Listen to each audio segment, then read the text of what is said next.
Bisinga. Urabizi? Amahoro. W'amahoro.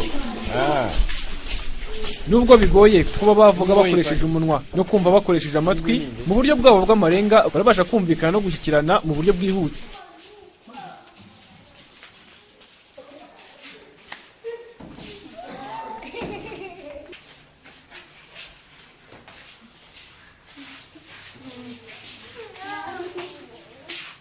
Si ibyo gusa kandi kuko ubwo narindi kugenda muri iki kigo cy'abana batumva ntibanavuge cyangoma, abo bana b'ibitsina byombi bamwe bari mu mirimo yo kumesa, abandi biganiro ni byose mu dutsiko hirya no hino kimwe n'abandi bantu basanzwe. Ni mwitangizwa ry'icyumweru cyo kwita kuba bana n'ubumuga bwo kutumva no kutavuga mu gihugu hose, aho ngo intego yacyo ari ukuzamura imyumvire y'abaturage n'abayobozi ngo bamenye ko aba bana n'ubumuga bwo kutavuga no kutumva ari abantu nk'abandi kandi ari nta mpamvu yo kubavutsa amahirwe amwe n'amwe.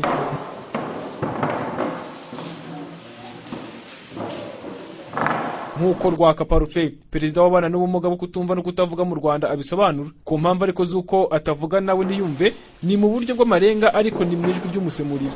Nibura imibereho y'abatumva yazamuka mu buryo runaka kuko abantu basobanukirwa, haba mu miryango yabo bakagira uko babafataga bikazamuka, hakabaho mbese iterambere rigaragara ku muryango w'abatumva n'abatavuga.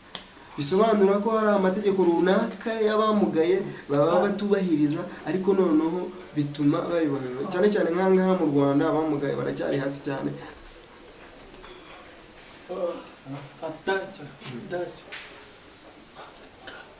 Nk'ahangaha mu Rwanda usanga nk'abanyeshuri mu mashuri nta basemuzi bagira, ugasanga rero kwiga ugasanga biragoranye. Icya kabiri, igitsina gore barakandamizwa cyane. Ikindi bihereranye usanga abamugaye cyane cyane abatumva n'abatavuga bafite ubwanwa, kubera ko ntago baswaye kubigisha bo, ntago inyigisho zibagera kuko ntibumva ntibanavuga.